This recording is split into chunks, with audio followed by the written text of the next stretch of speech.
Laras duduk di dalam perahu kecil bermesin tunggal, matanya terus menatap riak air sungai yang menghitam oleh bayangan hutan. Sungai asing. Nama itu terdengar aneh, tapi memang begitu orang-orang menyebutnya sejak dulu. Bukan karena tak dikenal, tapi karena konon sungai ini menyimpan sesuatu yang tak bisa dijelaskan dengan logika. Ia sudah 12 tahun tidak kembali ke kampung halaman ibunya, Desa Batu Akar. Dulu, ibunya meninggal di sungai ini, tenggelam tanpa jejak ketika Laras masih kecil. Banyak yang bilang itu kecelakaan, tapi Laras selalu merasa ada yang aneh. Sekarang, ia kembali bukan sebagai anak kecil, tapi sebagai arkeolog yang ditugaskan menyelidiki penemuan ukiran batu kuno di tepi sungai. Penemuan itu membawa namanya disebut-sebut dalam dunia penelitian. Perahu yang ia tumpangi dikemudikan oleh Pak Nuhu, pria tua yang tak banyak bicara. Sesekali ia melirik Laras, seperti ingin mengatakan sesuatu, tapi selalu mengurungkan niat. Sesaat sebelum perahu merapat ke dermaga kayu kecil di desa, Pak Nuhu akhirnya buka suara.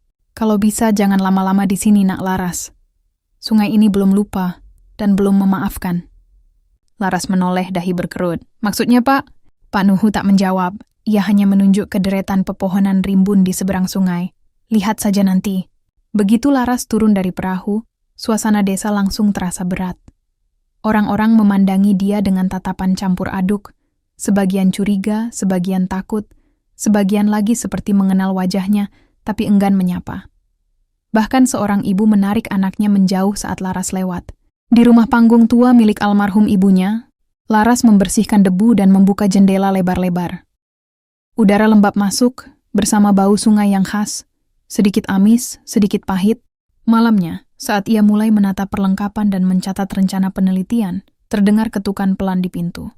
Seorang gadis muda berdiri di sana, wajahnya pucat. "Kak Laras, aku Sita.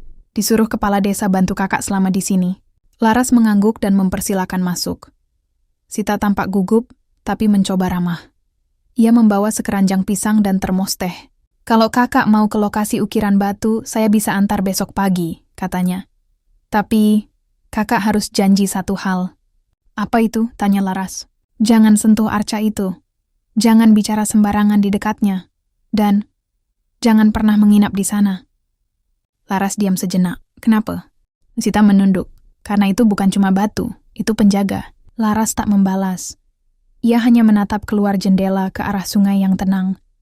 Tapi entah kenapa, tenang yang ia rasakan bukan ketenangan biasa, melainkan tenang yang sedang menyimpan sesuatu. Sesuatu yang akan segera bangkit. Pagi-pagi sekali, Laras sudah bersiap dengan perlengkapan dokumentasi. Sita menunggu di luar dengan ekspresi ragu, tapi tetap memaksakan senyum.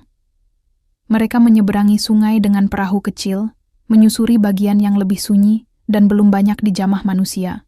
Setelah berjalan sekitar 1 jam melewati semak dan akar-akar pohon raksasa, mereka tiba di lokasi yang disebut warga sebagai Tepi 7. Di sana berdiri 7 arca batu. Berjejer setengah lingkaran, masing-masing setinggi pinggang orang dewasa.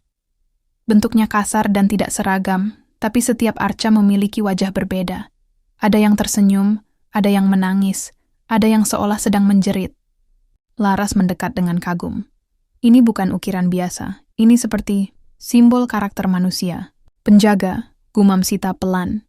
"Mereka bilang 7 arca ini mewakili 7 roh yang pernah dikorbankan ke sungai. Dulu saat desa dilanda wabah dan kelaparan." Laras mengeluarkan kamera dan mulai memotret, berhati-hati agar tak menyentuh arca apapun.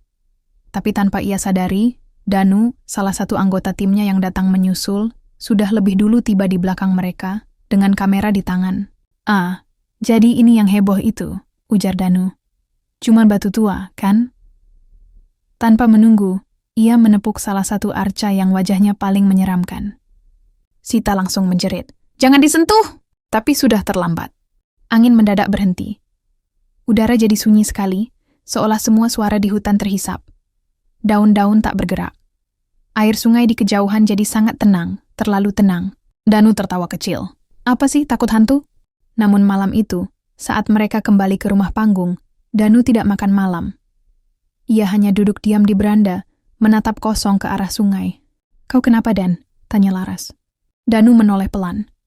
Aku dengar suara dari dalam kepalaku. Dia bilang aku harus kembali ke sungai malam ini. Sita langsung berdiri dan mundur. Jangan dituruti, itu bukan suara manusia. Laras menatap Danu dengan cemas. Tapi matanya sudah bukan mata Danu yang sama seperti pagi tadi.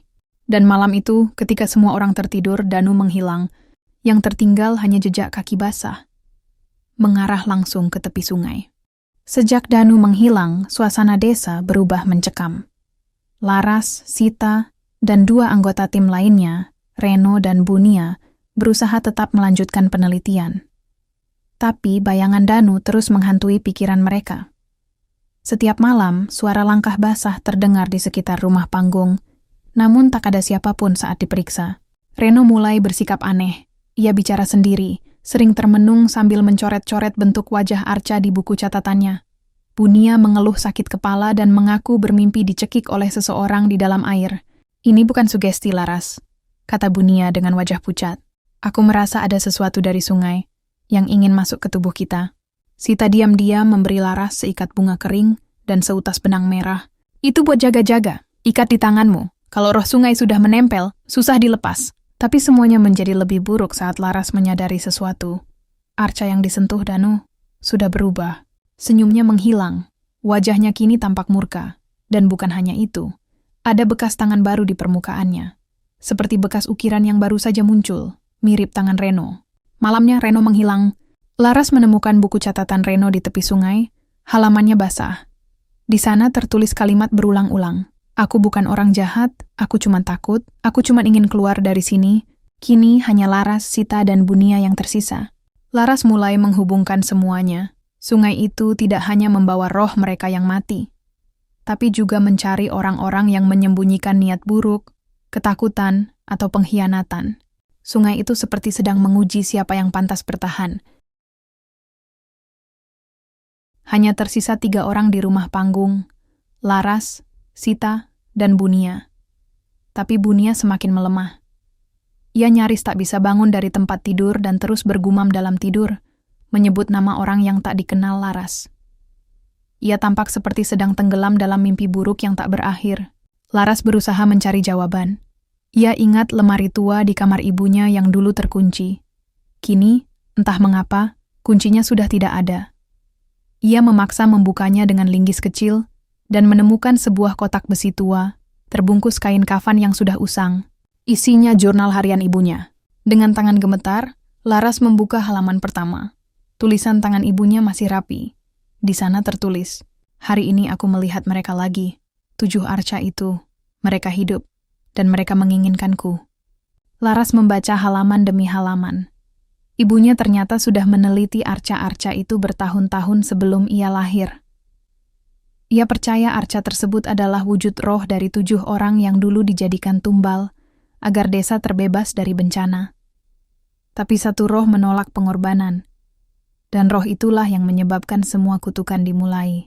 Di halaman terakhir Laras membaca, "Aku takut, tapi aku tahu, roh terakhir itu adalah bagian dari darahku sendiri." Laras membeku. Bagian dari darahku sendiri?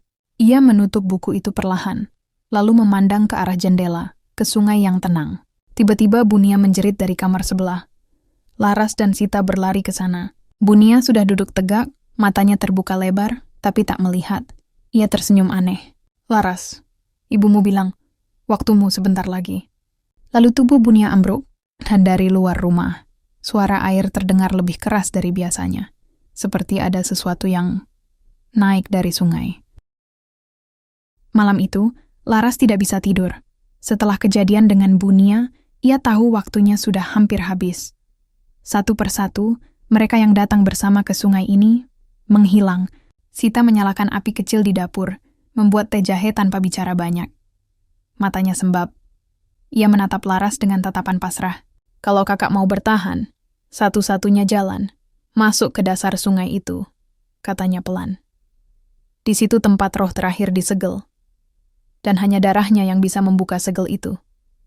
Laras menoleh cepat. "Darah, maksudmu darahku?" Sita menunduk. "Iya, ibumu tahu sejak dulu, tapi dia tidak sanggup. Karena itu dia memilih tenggelam, agar roh itu tetap tertidur." Laras merasa perutnya mual. Dunia seolah berputar.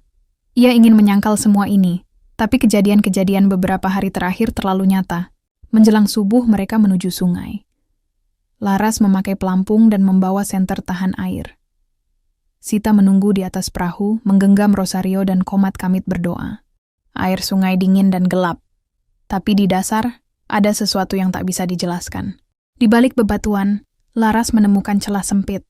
Dengan hati-hati, ia menyelam masuk dan menemukan gua bawah air. Di dalamnya, ada satu arca besar, berbeda dari 7 sebelumnya. Wajahnya kosong, tak beremosi. Tapi dadanya berdetak perlahan, seperti hidup. Laras merasa jantungnya berpacu cepat. Ia mendekat, dan tiba-tiba arca itu membuka matanya. Air mendadak bergolak. Laras terhempas ke dinding gua. Suara-suara masuk ke dalam kepalanya, berbisik dengan kata-kata yang bukan dari dunia ini. Darahku, keturunanku, akhirnya kembali. Saat itu Laras sadar, roh terakhir bukan korban, tapi pengkhianat. Roh yang pura-pura dikorbankan untuk menyegel kejahatannya sendiri. Dan sekarang, ia hanya butuh tubuh baru. Tubuh Laras. Air sungai mengamuk. Gua di bawah air mulai retak. Laras terseret arus deras saat roh dalam arca mencoba masuk ke dalam pikirannya. Suara-suara dari masa lalu muncul, jeritan korban, tangis ibunya, dan bisikan sang roh yang terus memanggilnya anak. Dengan sisa tenaga, Laras berenang naik ke permukaan. Sita menariknya ke atas perahu. Laras gemetar, wajahnya pucat, tapi matanya tegas. "Aku harus kembali," katanya. "Kalau tidak dihentikan sekarang, dia akan naik ke permukaan. Dan semua orang di desa ini akan jadi tubuh baru buatnya." Sita menolak. "Kau akan mati." Laras menggenggam tangan Sita erat. "Kalau aku tidak pergi, semua orang akan mati." Laras mengambil tali merah dan bunga kering pemberian Sita, lalu mengikatnya di pergelangan tangan. Ia menulis pesan terakhir di halaman belakang jurnal ibunya, lalu menyerahkannya pada Sita. "Jangan biarkan ini terulang. Jangan izinkan sungai ini haus lagi." Ia menyelam kembali. Kali ini, Laras tidak melawan. Ia mendekati arca besar itu dan membuka luka kecil di telapak tangannya. Setetes darah menetes ke batu dada arca. Gua bergetar keras. Cahaya menyala di seluruh ukiran dinding. Tapi bukan roh itu yang masuk ke tubuh Laras, melainkan kenangan semua korban yang membanjiri tubuh arca. Satu persatu, roh korban yang tak pernah tenang mulai melawan dari dalam. Roh terakhir berteriak, panik, marah, dan ketakutan. Laras merangkul arca itu, air mata bercampur air sungai. "Aku bukan keturunanmu. Aku akhir dari semua ini." Seketika, gua runtuh. Suara ledakan air terdengar sampai ke desa. Sita menangis di tepi sungai, memeluk jurnal Laras erat-erat. Ia tahu Laras tidak akan kembali. Tapi sungai, untuk pertama kalinya dalam puluhan tahun, menjadi tenang. 3 bulan telah berlalu sejak air sungai berhenti bergolak. Desa kembali tenang, tapi sunyi terasa lebih pekat dari biasanya. Orang-orang hanya berbisik jika membahas apa yang terjadi. Tak ada yang tahu pasti, kecuali Sita, dan ia memilih diam. Ia menyimpan jurnal Laras di dalam kotak kayu di rumah panggung, bersama bunga kering yang sudah hancur menjadi debu. Setiap pagi, ia duduk di tepi sungai, menunggu, berharap ada riak air atau suara tawa dari balik pohon rimbun. Tapi sungai itu kini benar-benar tenang, seperti lupa cara menangis. Beberapa anak desa mulai berani bermain di tepi air lagi. Mereka tak tahu sejarah tempat itu, dan mungkin itu lebih baik. Tapi Sita tahu, ketenangan ini bukan hadiah. Ini pengorbanan. Suatu sore, ia membuka kembali jurnal Laras, membaca catatan terakhirnya. Kalimatnya sederhana. "Kalau nanti sungai ini kembali menangis, tolong jangan biarkan siapapun masuk ke airnya. Ingatkan mereka bahwa kedamaian butuh harga, dan aku sudah membayarnya." Sita menutup buku itu perlahan. Hari itu, ia melemparkan seikat bunga ke sungai. Bukan untuk mengundang roh, tapi untuk mengucapkan terima kasih. Di kejauhan matahari mulai tenggelam di balik hutan, dan air sungai tetap tenang.